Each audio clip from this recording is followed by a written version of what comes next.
The last 20 years have not been kind to Indiana Jones. After starring in some of the greatest action films of my childhood, everybody's favorite archaeologist has lost a step or two thanks to a couple of disappointing movies that failed to recapture his former glory. In fact, after suffering through the Dial of Destiny, I wondered if the good doctor's days were numbered. Now, after playing through the new PlayStation 5 version of Indiana Jones and the Great Circle, the answer to that question is a resounding no. Hollywood may not know what to do with Dr. Jones, but if this newest Bethesda release is any indication, then he has a long future ahead of him as a video game star. Find out why when I review Indiana Jones and the Great Circle on the PlayStation 5.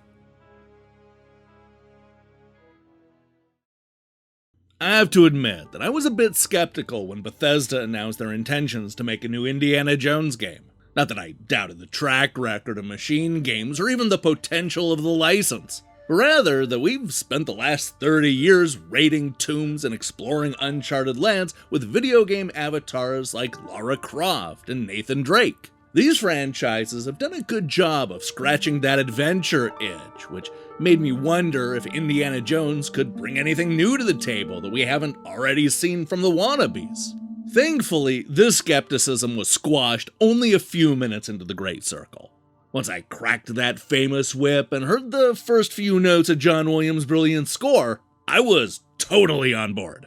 I forgot all about the last 20 years of disappointing movies and swooned at the game recreating the look and sound of Raiders of the Lost Ark. From the way the light hits the camera to Jones's deadpan delivery, it just all fell in place perfectly. Yes, that's the nostalgia talking, but it's also a reminder of how much potential the series always had. In true Indiana Jones fashion, it doesn't take long for the story to kick into high gear. After a literal giant breaks into the university and steals a cat mummy, Dr. Jones springs into action to get it back. While searching for clues, he teams up with a woman named Gina who's traveling around the world to locate her missing sister, Laura. As luck would have it, these two quests end up intertwining thanks to a sinister and extremely creepy villain named Emmerich Voss, a Nazi architect who's on the hunt for a series of religious artifacts that could significantly change the outcome of World War II. At its core, this is a globe-trotting adventure that sees Dr. Jones and sometimes Gina explore ruins, uncover secret passages, and solve puzzles in order to unlock the treasures of the past. Although we end up visiting more than a half dozen locations, there are 3 that make up a bulk of the adventure. This starts with the Vatican, where we dig up clues in centuries-old tunnels that may help to answer some of history's biggest questions.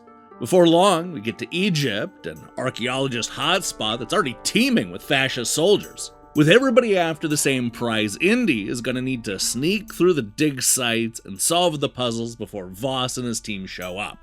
This all leads to the jungles of Thailand, where our hero is finally going to have to confront his greatest fear, snakes.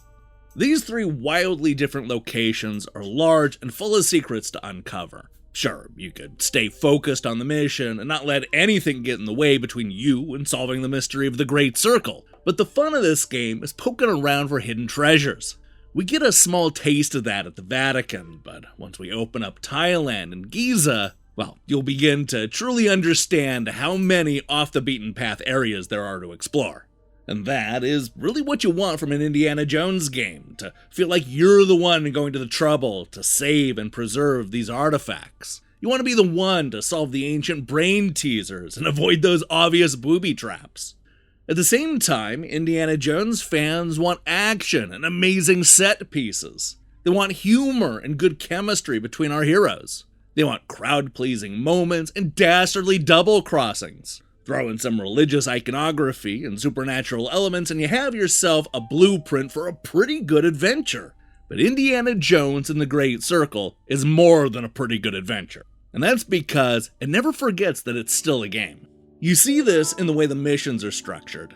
While many will inevitably end with you solving a puzzle in a secret underground room, how you go about getting there is often up to you. Indy has enough moves and techniques to hold his own in battle, and there are almost always hammers, brooms, and guns lying around. You can also use stealth to avoid confrontations. This may include looking for hidden entrances or using your whip to climb out of the view of the enemy forces. The developers understand just how important that whip is to Indy's identity, and from using it to unarmed soldiers to swinging over large gaps, they give us a lot of opportunities to give it a crack. A lot of this works because the story is genuinely gripping, and you'll end up caring about each and every one of these characters. The game has a nice snappy pace, especially when you stick to the main storyline. That said, you definitely don't want to miss out on the side quests. Some of them will give you essential items like different kinds of costumes and uniforms. What's more, some of these side stories are weird and goofy, allowing for the game to have some fun. They also do a pretty good job of adding depth to the story. Best of all, you can zip around the globe at any time, even after you beat the game, so you can just go ahead and tackle the side quests at your own leisure. Now, unlike Uncharted and Tomb Raider, one of the things that sets this game apart is that we see the action from a first-person perspective. I will admit that this decision alone made the game feel noticeably different from those similar titles, especially when it came to the combat. With a real emphasis on using your fists and melee weapons to fight the fascists, the action is visceral in a way that I haven't experienced since Condemned Criminal Origins back in 2005. Some of the fights are right in your face, and you're going to need to do a lot more than just button mash if you want to beat some of the tougher enemies. While I ultimately warmed up to the first person, part of me wished that the game was shown from a third-person perspective, or at least give you a chance to switch between the two. I mean, there definitely are times when we see Indy from the third person, such as when he's climbing or swinging, but outside of that, there's really no way to switch between one or the other. That's a shame, because some of the platforming puzzles would be a lot less frustrating if we could see the character. I mean, as cool and visceral as the first-person combat is, there are certain times when it's kind of hard to gauge if you're going to get hit or not. This is the kind of thing that would be mitigated if you could switch to a third-person view. But every time I missed a jump or got sucker punched, I gotta admit that I blamed the camera. It's also worth mentioning that the Great Circle plows some very familiar ground, both as a video game and as an Indiana Jones adventure.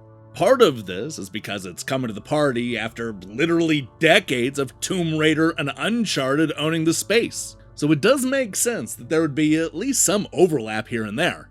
And if you're an Indiana Jones fan, then a lot of the story beats are gonna feel awfully familiar. There were a couple of big twists that I saw coming a mile away. That said, I do feel like the game does a good job of having its own personality and bringing something new to the table, even when it's doing some similar things. One thing that I appreciate about this game is that it's not all action. For as much as I love the Uncharted series, it can sometimes feel like the games are a bunch of over-the-top set pieces that are all linked together by sarcasm. The Great Circle has big moments, that's for sure, but it also gives us some time to breathe. It allows us to just live in the world and hunt for treasure. It balances humor and humanity, allowing us to get to know people from around the world and understand their plight. It's just so easy to compare this to the other games. But the Great Circle has no problem standing on its own.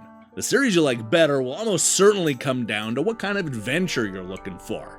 For me, the single most impressive thing this game does is it makes you feel like you're in an Indiana Jones movie. Yes, I understand. I know that's the most cliched thing that I could say. But it's also true! With the familiar music in the background and the character models that actually look like the real deal, not to mention a spot-on Harrison Ford impression by Troy Baker, there are times when I actually forgot that I was playing a game.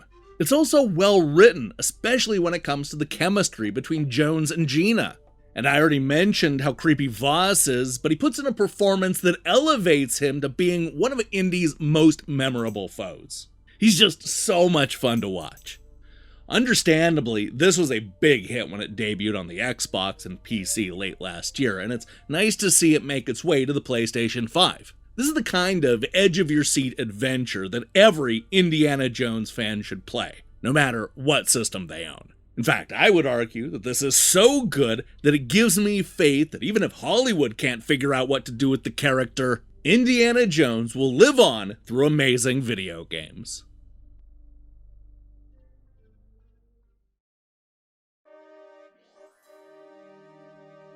Indiana Jones and the Great Circle is a perfect reminder of why movie fans fell in love with the Hollywood hero in the first place. This is a return to form for Dr. Jones, who is once again on another globe-trotting adventure complete with memorable side characters and one of the franchise's greatest villains. This is a game that not only looks and feels like a classic Indiana Jones movie, but it gives us all kinds of fun reasons to use his iconic whip. Do I kinda wish that I could switch to a third-person perspective? Yes, but the first-person hand-to-hand combat is visceral, and the perspective helps to set it apart from Uncharted and Tomb Raider games. If you missed out when Indiana Jones and the Great Circle hit Xbox and PC, then get ready to dig up the secrets on the PlayStation 5. Hey, thanks for watching my review. If you liked what you saw here, then you should know that we post new reviews and features almost every day. Now, here's the question I have for you. Who comes out on top? Indiana Jones, Nathan Drake, or Lara Croft? Oh, that's a fight for the ages. Let me see your picks in the comments below. In other news, we're going to be back next week with, something? I'm honestly not sure what, because it's my birthday this weekend, and I'm going to be out of town. I guess we'll both be surprised with what I upload next week. While you wait for that, whatever it is, I strongly recommend you click that subscribe button and support what we're doing here. Until then,